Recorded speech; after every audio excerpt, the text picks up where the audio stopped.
Hello, I'm Ollie, and this is Criminolly, where I talk about crime, pulp, horror, that kind of thing. Today, I find myself defeated by big books again. It's my weekly wrap up.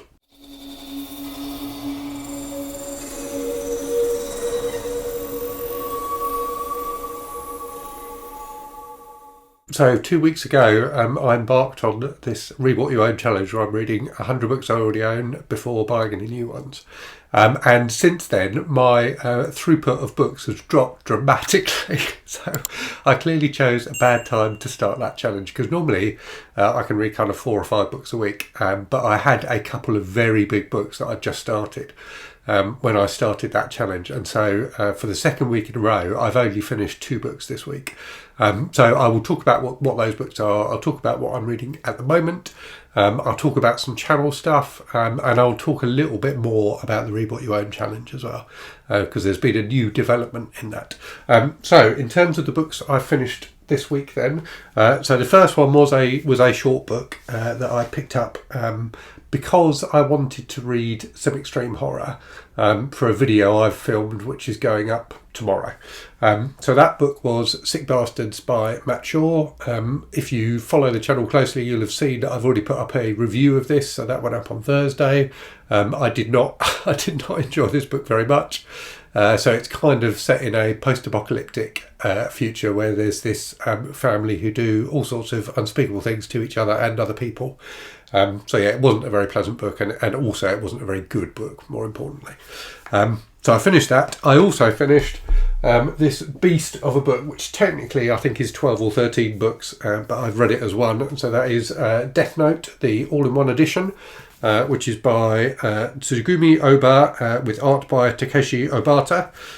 So this was a lot of fun. So Death Note, I think, is fairly well known, especially if you're a manga fan.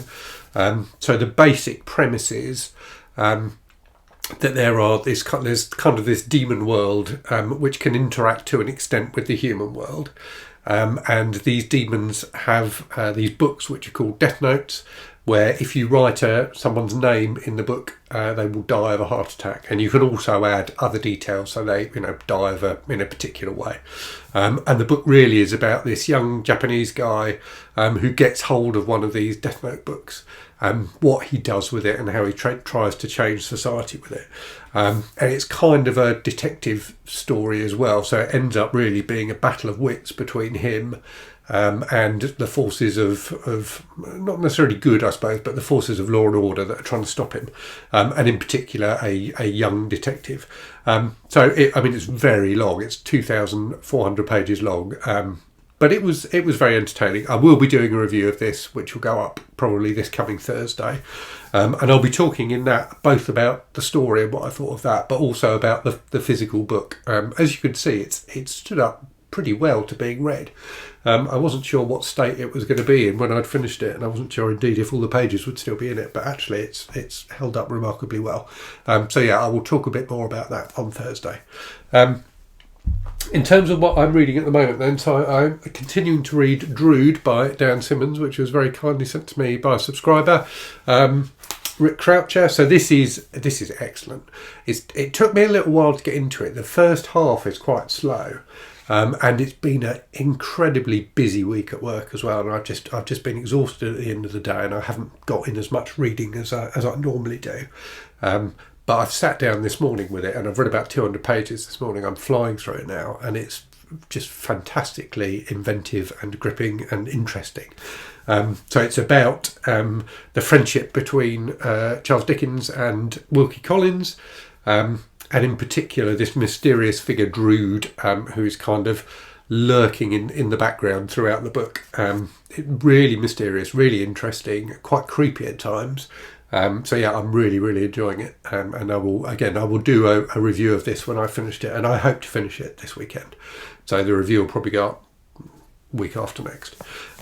So yeah, an excellent book so far. Anyway, definitely thoroughly recommended. I am about 3/4 of the way through. So that's what I have been reading. In terms of what I'm going to read next, I'm not 100% sure. I've got quite a few things on my TBR, a lot of which are shorter books, thankfully. So I've got these kind of pulpy ones, including Baxter by Jessica Hamilton, so I may well dive into that next, but I'll definitely be reading something shorter next. I've also got the next Philip Marlowe book to read, and the next book in Chester Himes's Harlem Cycle to read, so possibly one of those. And I have received, despite being on this 100 book challenge, I have received a few books through the post this week. So I received this, The Spirit by Thomas Page, a gift from an anonymous subscriber, which I've been wanting to read for ages. So if it was you that sent me this, thank you very, very much. I've also had this come in, Feel Real by Luna Shorio. Apologies if I'm mispronouncing your name, Luna. So this looks quite an interesting horror novel, so quite looking forward to reading this. So I may dive into this this week. Now this one I would count towards the 100 book challenge, because whilst I only received it this week, I had the conversation with Luna about her sending me a copy before I started the challenge. So yeah, I may give that one a go. And I have got, I think, a couple of other things coming in the post from authors as well. But anything where I have agreed to take a copy of the book after I started the challenge won't count towards the challenge. And in terms of the challenge, so you may have seen that Michael K. Vaughan put up a video this week tentatively proposing a 500 book challenge.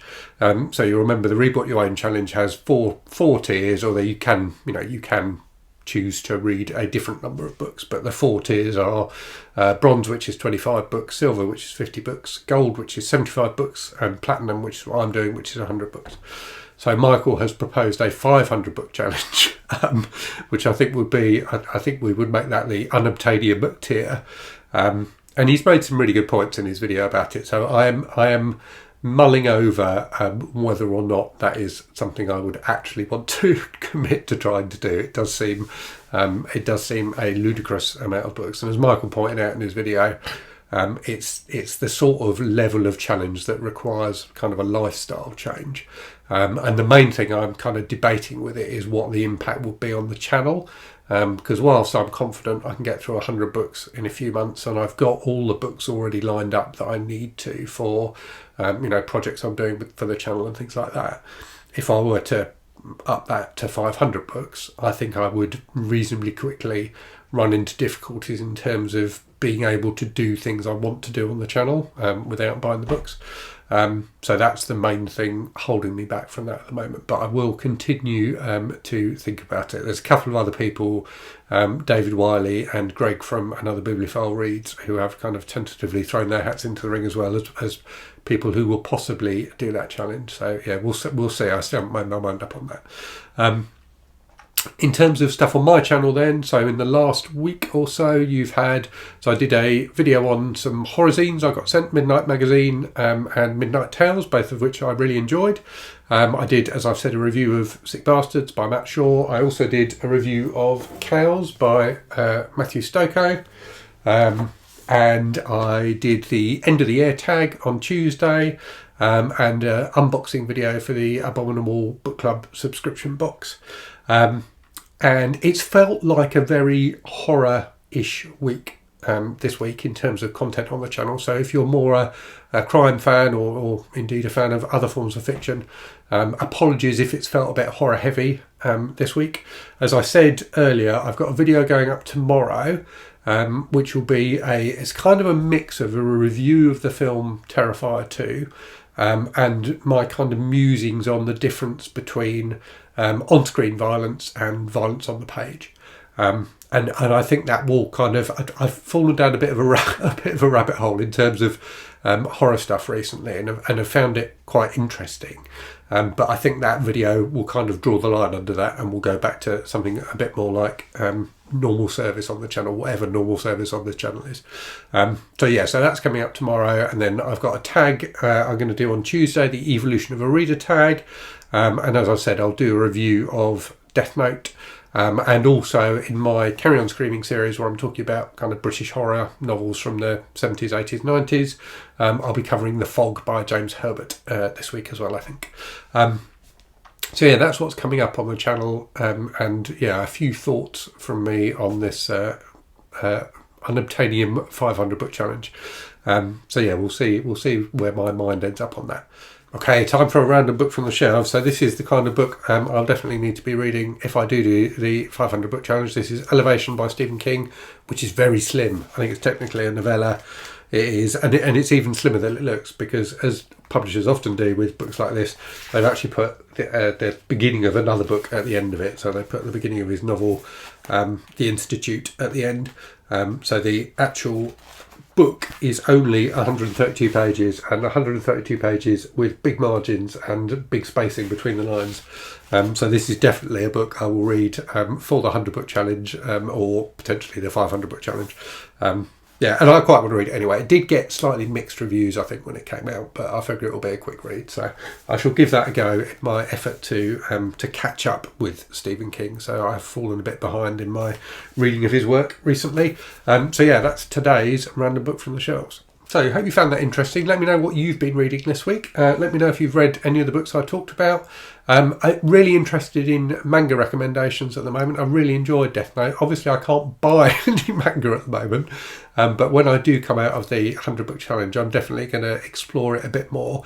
And I have got, I think, Attack on Titan, digital copies of to read, and Uzumaki, the Junji Ito book I got recently as well. So I will be reading those soon, I think, as well. So yeah, let me know what you've been reading. And as always, hope you're safe and well out there. Hope you're reading good stuff, and I'll speak to you again very soon. Cheerio.